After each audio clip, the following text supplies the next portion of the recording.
Welcome. Take a moment. If you're listening to this right now, there's a good chance you know the feeling. Someone said something small. An email came in colder than it needed to be. A look, a tone, and suddenly your chest tightened, your jaw set. Your mind started running ahead of you, not because the moment was big, but because it touched something. Maybe it happened in traffic, maybe at work, maybe at the dinner table late in the day when you were already carrying too much. Here's the quiet question most people never ask in that moment. Who's driving right now?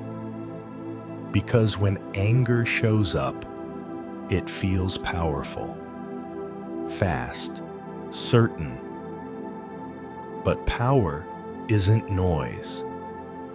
Power is control. And there's a difference between feeling heat and handing over the wheel. What if that moment right before the reaction wasn't a failure? What if it was an opening? A narrow space where nothing outside of you decides who you are next. Tonight, we're going to talk about that space. Not how to erase anger. Not how to pretend you don't feel it. But how to stay in control when it matters most. That space you just heard about doesn't disappear. It gets filled. And most of the time, we don't notice what we put there. We tell ourselves we lost our temper, that something in us snapped, that it just happened. But watch the moment closely. Someone cuts you off on the freeway. You feel the jolt. Hands tighten on the wheel. Your foot eases off the gas, not because you chose to slow down, but because your body already decided for you. At work, a message comes through. Short, flat, no greeting, no context. You read it once, then again, then a third time. Your shoulders rise, your mind fills in the blanks. Disrespect, dismissal, challenge. Nothing exploded yet. No word spoken. No damage done. But something quiet already shifted. You didn't lose your temper. You handed over ownership because the moment you let someone else's tone, timing, or mood decide the direction of your inner world, the wheel is no longer in your hands. This is where most people get confused. They think anger is the problem. They fight it, judge it, try to shut it down. But anger isn't what costs you peace. Surrender does. The Stoics understood this long before anyone talked about stress or triggers. They saw that the real danger isn't emotion itself, but the speed at which we obey it.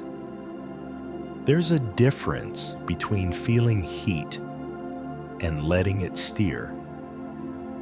A grown man knows this instinctively. He's felt the cost of reacting too fast. The text sent that couldn't be unsent. The tone at home that lingered long after the argument ended. The silence that followed words that were never meant to land that hard. Not because he's weak, because he's human. Stoicism doesn't ask you to become cold. It asks you to become sovereign, to recognize that every reaction is an agreement, a quiet yes to whatever just touched you. When Marcus Aurelius wrote about power over the mind, he wasn't talking about domination. He was talking about custody, about knowing what belongs to you and refusing to give it away cheaply. Your attention, your meaning, your next move. Most people live as if these things are public property. Anyone can reach in and rearrange them with a look or a word. The Stoic stance is different. It says, you can knock, you can make noise, but entry is by permission only. That doesn't mean nothing gets in. It means nothing takes over. This is the shift from managing emotions to owning the space they move through. From asking, how do I stop feeling this, to asking, who do I choose to be while I feel it? That question changes everything. Because once you see the moment as a transfer of control, you stop treating anger like an emergency and start treating it like a signal. A signal that something is asking for authority. And authority, whether you claim it or not, is always given. The work begins there. Not by fixing the world, not by correcting everyone else, but by taking the wheel back before the turn is made. Taking the wheel back doesn't mean the road suddenly gets smooth. The body still reacts. It always will. Before a thought forms, something tightens. Breath shortens. Heat spreads across the chest like a match struck in the dark. You didn't choose that. No one does. A horn blares behind you. Your shoulders lift before you even turn your head. A name flashes across your phone. Your stomach drops before you read a single word. This is not failure. This is biology. The nervous system is old, older than reason, older than language. It was built to keep you alive, not to keep you wise. When it senses threat, real or imagined, it moves fast. Heart rate up, blood redirected, muscles ready. That surge isn't anger yet. It's preparation. The mistake most people make is confusing that first wave with a command. They feel the heat and assume they must act, speak, correct, defend. But that urge is not an order. It's a signal. The Stoics were precise about this. They never denied the body's reaction. They denied its authority. They understood something subtle and crucial. What rises in the body is not who you are. It's what you experience. There's a brief window, often no more than a breath, where nothing outside you decides what comes next. In that window, the body has spoken, and now the man chooses. Picture a kitchen late in the evening. Dishes half done. The day already spent. Someone you care about says, "Are you really going to leave it like that?" The words land sharper than they should. You feel it immediately. Jaw tight, pulse quick. The body is ready to strike back, to list everything it carried today, to demand fairness. But there's a beat, a pause you felt before. In that pause, no one is stopping you. No rule, no threat, just a choice. Stoicism lives there. Not in suppressing the reaction, but in refusing to let it drive. Epictetus taught that events don't disturb us, our judgments do. What he meant wasn't abstract. He meant this exact moment. The moment you decide what the sensation means. Is this disrespect? Or is it fatigue talking through someone else's mouth? Is this a challenge to your worth? Or is it a tired mind searching for control? The body reacts automatically. Meaning does not. Meaning is assigned. And once you see that something shifts, you stop arguing with the feeling and start standing beside it. You let the heat be there without letting it speak for you. That's not weakness, that's training. Every disciplined person knows the difference between impulse and action. Athletes feel pain but don't quit mid-rep. Firefighters feel fear but don't drop the hose. The presence of sensation doesn't remove choice. It reveals it. Stoicism asks for the same discipline inwardly. Feel what you feel. Just don't confuse sensation with instruction.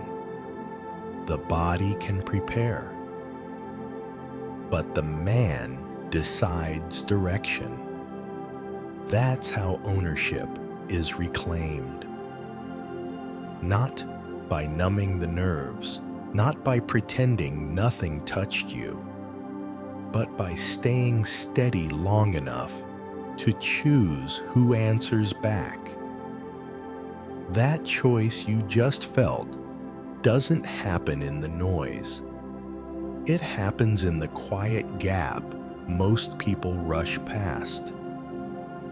There's a moment small, easy to miss, after the body prepares and before words leave your mouth.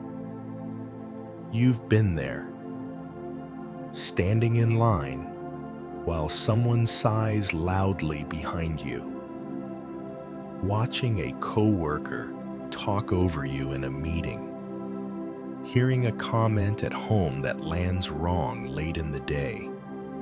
Nothing has happened yet, no damage, no point of no return, just a narrow stretch of stillness.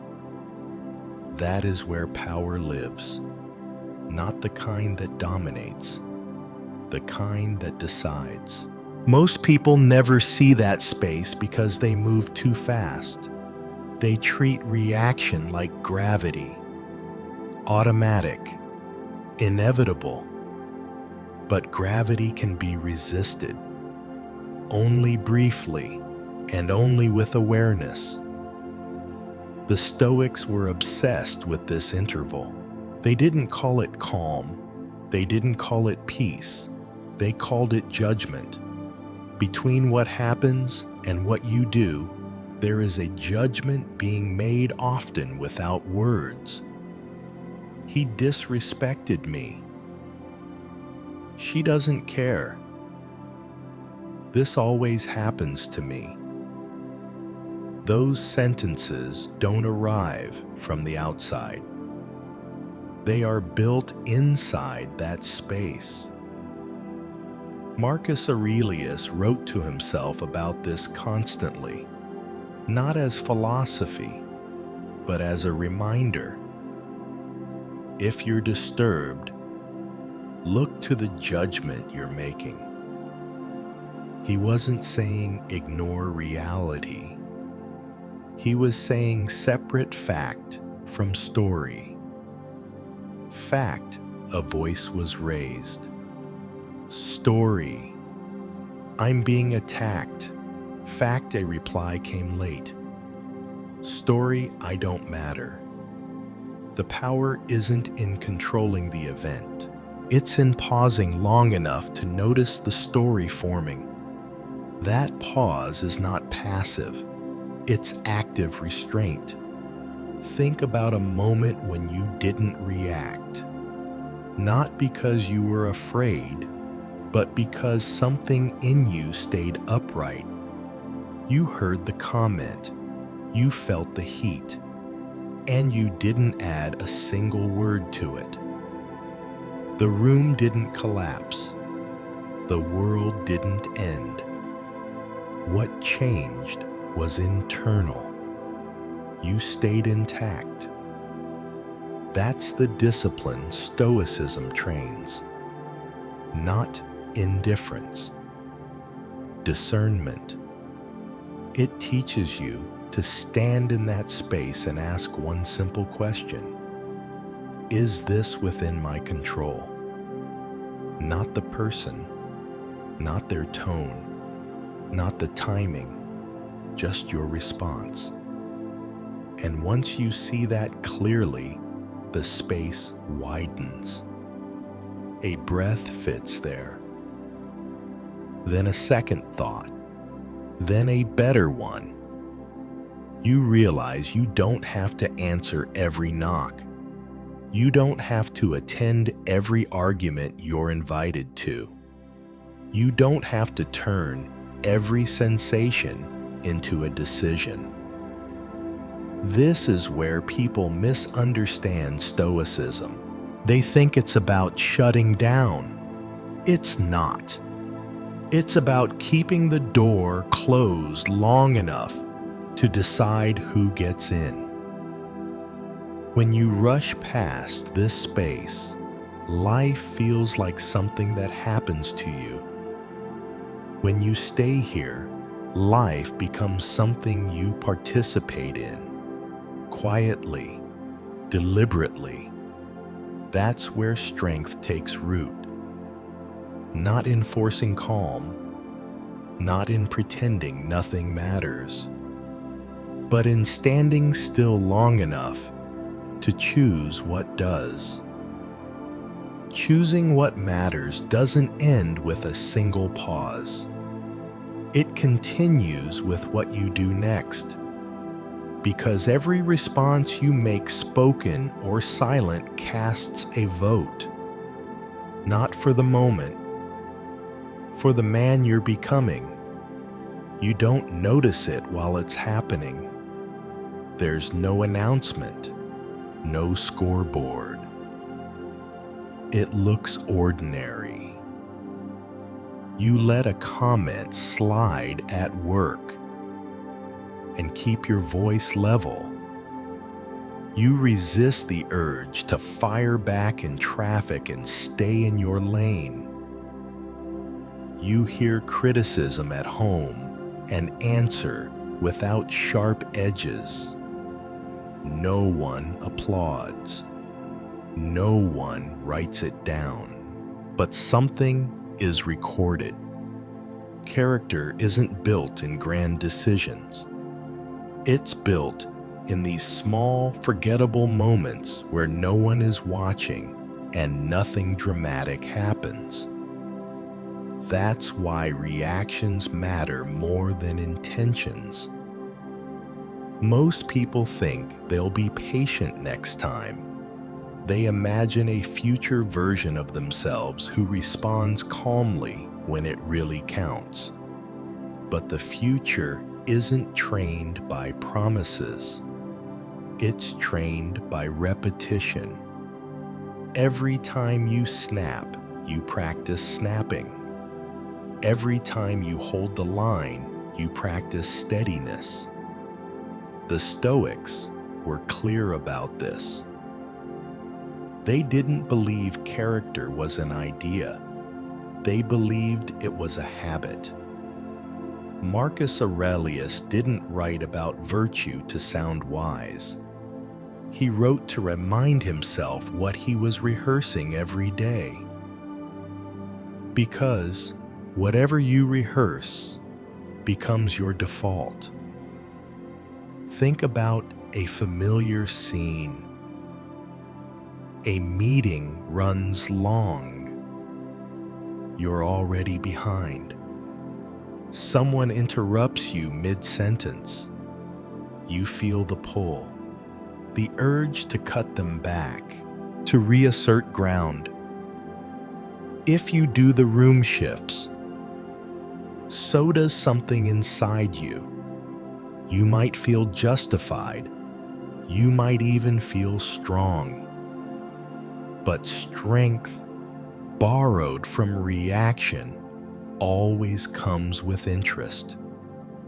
It follows you home. It shows up later, in tone, in posture, in the way you speak to people who didn't cause it.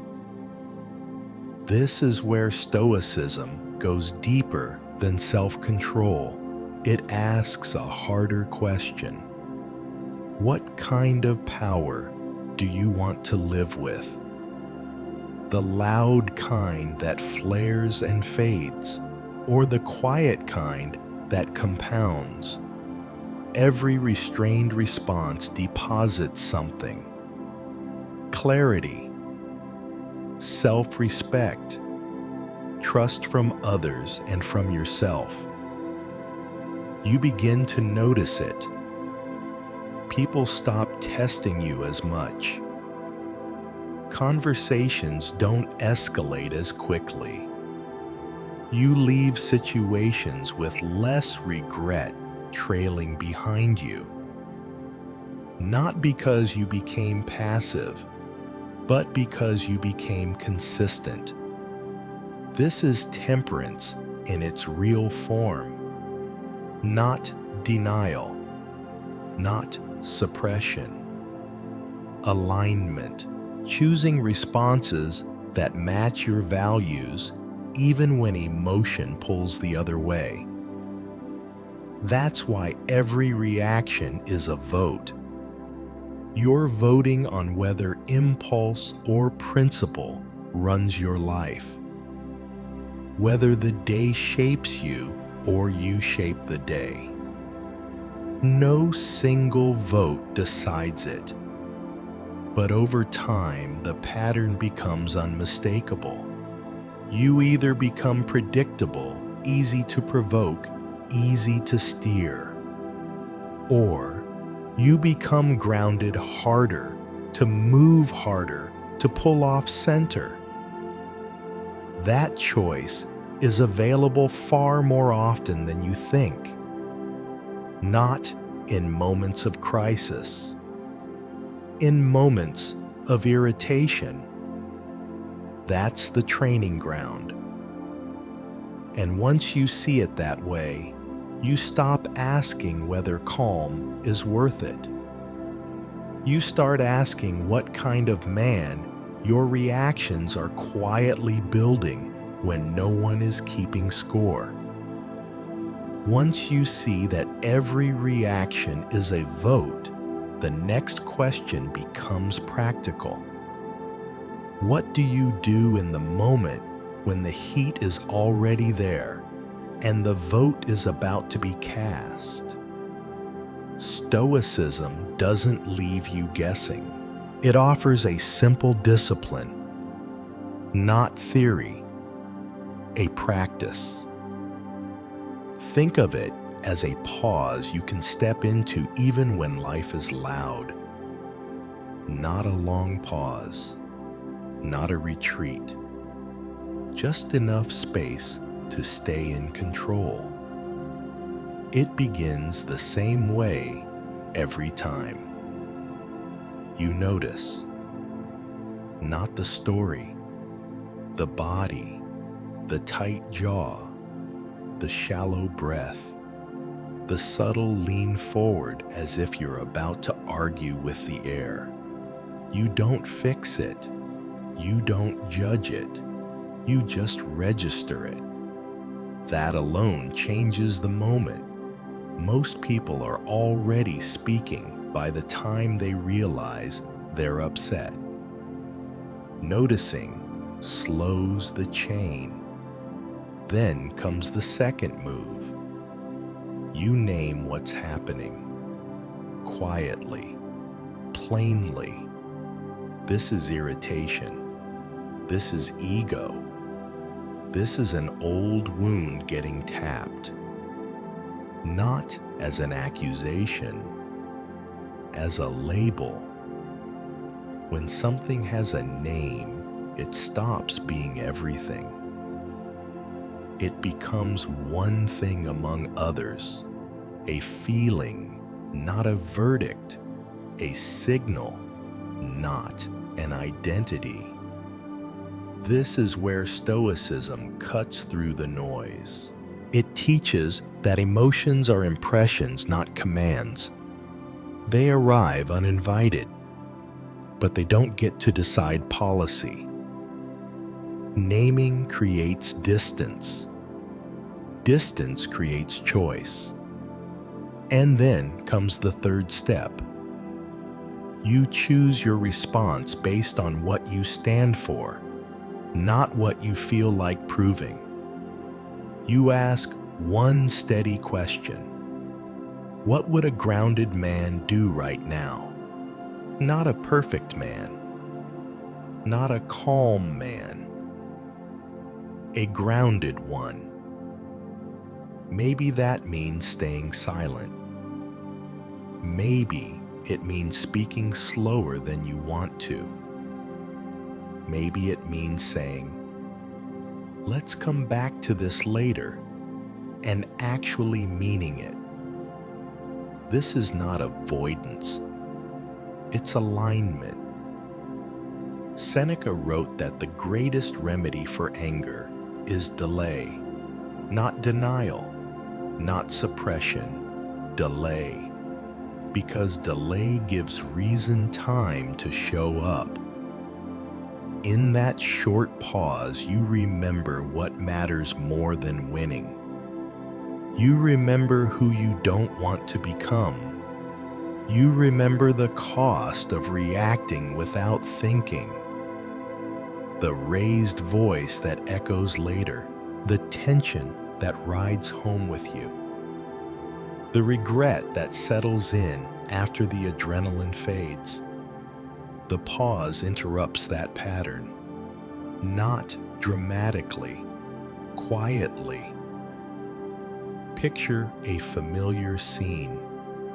You're in the grocery store, long line. Someone behind you mutters something under their breath. You feel it. You notice the tension. You name it. This is impatience. And instead of turning around, you shift your weight. Breathe out. Face forward. Nothing heroic happens. But later you realize your evening wasn't poisoned by a stranger's mood. That's the protocol at work. It doesn't make you soft. It makes you deliberate. Over time, it becomes automatic. Not reacting becomes your reflex. Clarity replaces impulse. You still feel everything. You just don't hand it the microphone. That's the Stoic pause. A brief moment of self-respect inserted between stimulus and response. And practiced often enough, it becomes the place where you live instead of the place you occasionally visit. That pause doesn't belong to one situation. It travels. Once you learn how to stand there, you start to notice how often life invites you back to it. Different places, same test. At work, it shows up quietly. A meeting drags on. Someone talks over you and keeps going. You feel the familiar pull to interrupt back to reclaim space with force. The pause appears. You sit back.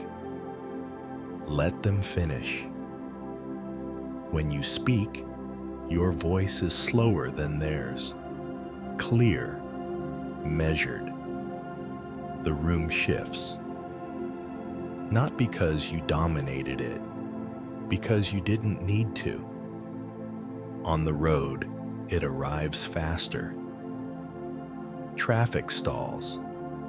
Someone cuts in without signaling. Your foot hovers. Your hands tense. The pause appears again. You stay in your lane, eyes forward, no gesture, no chase. By the time you reach your exit, nothing followed you home. At home, the test feels heavier. The day is done, but the patience meter is empty. A comment lands sideways. Not cruel, just poorly timed. You feel the heat rise. The old pattern waits for permission. The pause is there too. You breathe out before you answer. Choose fewer words. Let the edge fall away. The conversation doesn't spiral, and later, neither does your sleep. This is how Stoicism proves itself. Not in perfect conditions, in ordinary ones. The same calm meets different battles because the calm isn't tied to the battle. It's tied to you. That's the deeper lesson most people miss. They think composure depends on circumstances, on cooperation, on things going smoothly. Stoicism teaches the opposite. Calm is portable.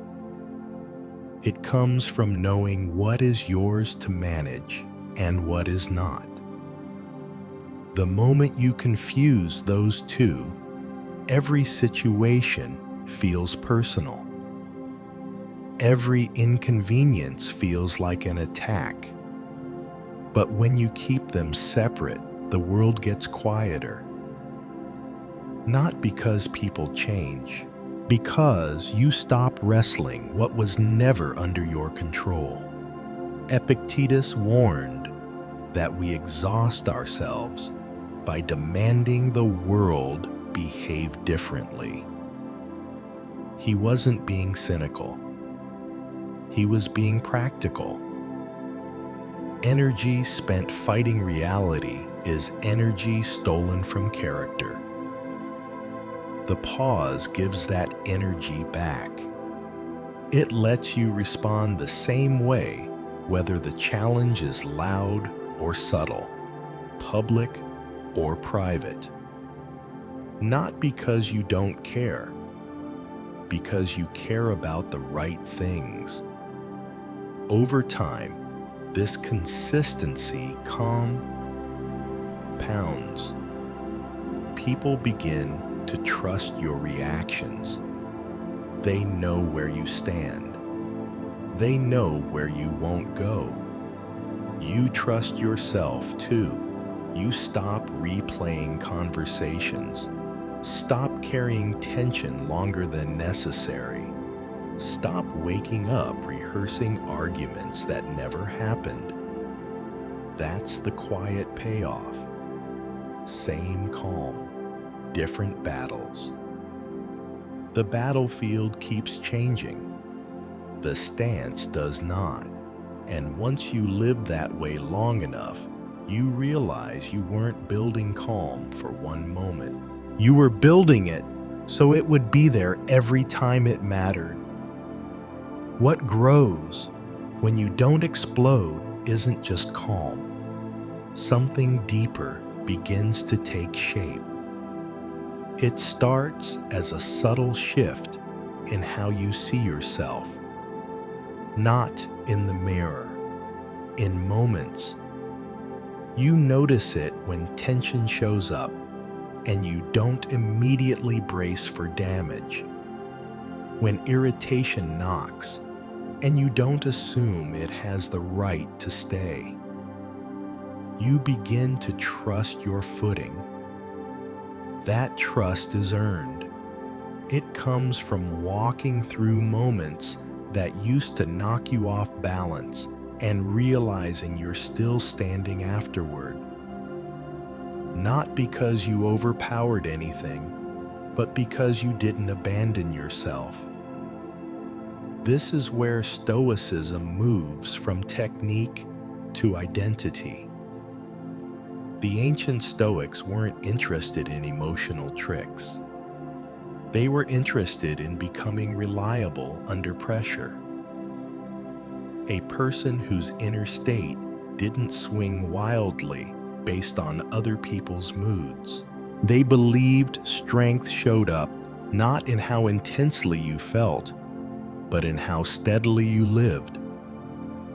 When you don't explode, you stop training your nervous system to live on edge.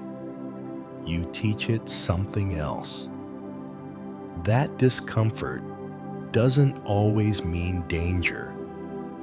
That not every spark needs fuel. That silence can be a form of command. Over time, your baseline changes. You respond instead of react.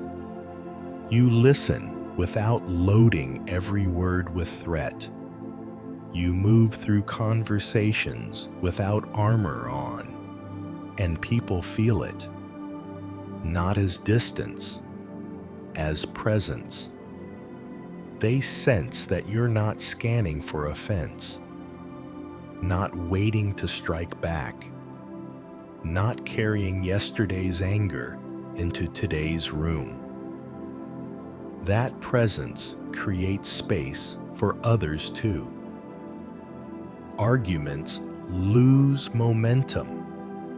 Small frictions don't turn into standoffs. Even disagreement becomes cleaner. Not because you agree more, because you don't contaminate the moment with excess. This is justice in its quiet form. Fairness to yourself, fairness to the situation, fairness to people who may not even realize they're acting from their own fatigue or fear.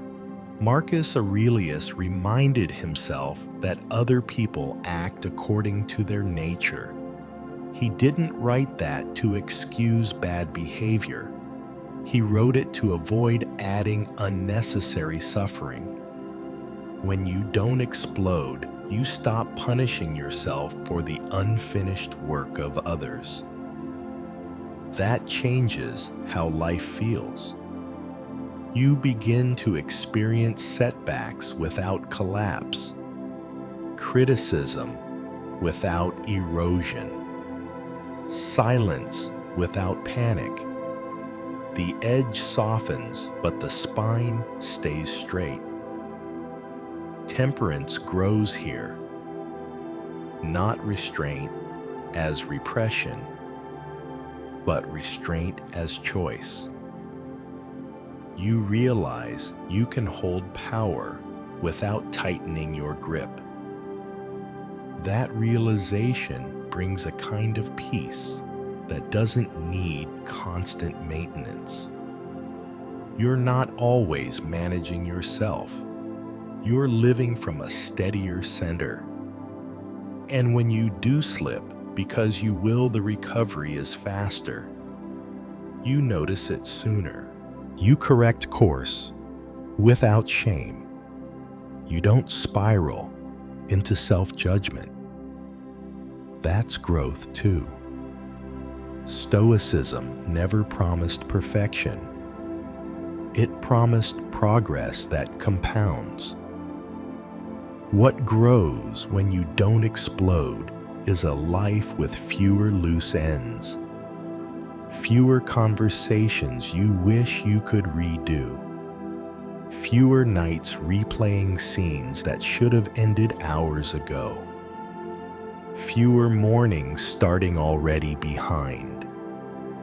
Instead, you carry forward something solid, a sense that you can meet pressure without losing shape. That's not indifference, that's maturity. And it doesn't announce itself. It shows up in how you walk away, how you stay quiet, how you choose your words.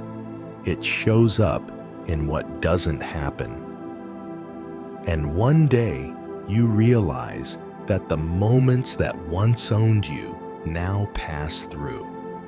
Not because you hardened yourself against them, but because you grew strong enough to let them go without breaking stride. And so you arrive at the same place again, not at the end of the road, but at the line you choose to hold. Life doesn't slow down to test you. It keeps moving. Someone will still say the wrong thing. A look will still land off center. Pressure will still find you at the end of a long day when patience is thin and pride is loud. That isn't a flaw in the practice. That is the practice. Holding the line doesn't mean you feel nothing.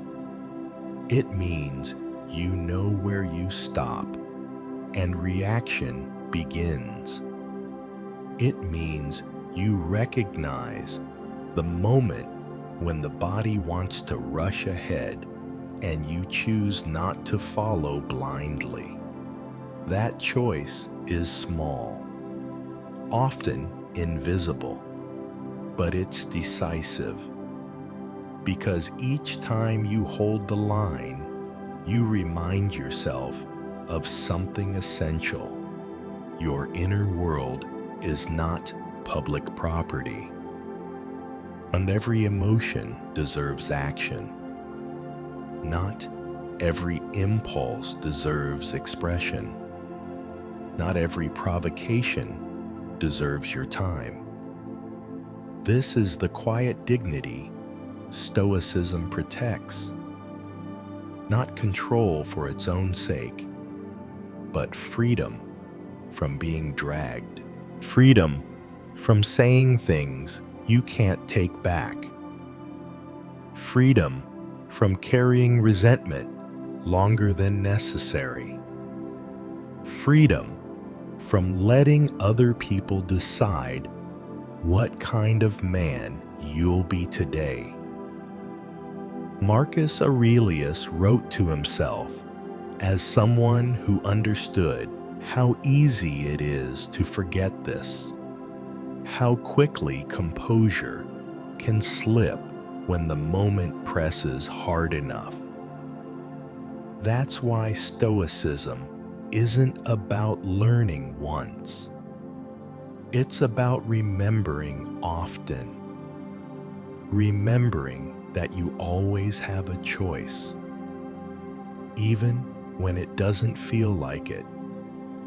Especially then. You won't get this right every time. No one does. There will be days you react too fast, moments where the line breaks. Words that leave your mouth before your values catch up. When that happens, the work isn't punishment, it's return. You notice, you adjust, you come back to center. That's how strength is built, not through perfection, but through recovery without self-betrayal. Over time, holding the line becomes familiar. Your responses slow. Your posture steadies. Your presence carries less static. People around you may never know why. They'll just feel it. You'll feel it too. In the way your evenings are quieter. In the way your sleep is less crowded. In the way pressure no longer demands a piece of you every time it shows up. This is what it means to live stoically, not withdrawn, not hardened, but grounded, rooted in the understanding that real power doesn't shout, it doesn't rush, it doesn't need permission, it stands its ground. So when the next moment comes, and it will, when heat rises and the old pull returns, remember what you're practicing. You're not trying to win the moment. You're protecting the man who has to live with it afterward. Hold the line, not out of pride, not out of fear, but out of respect for the life you're building one response at a time. And if you want to go further, to deepen this discipline, to strengthen the parts that still waver, there's another step waiting. Walk it when you're ready.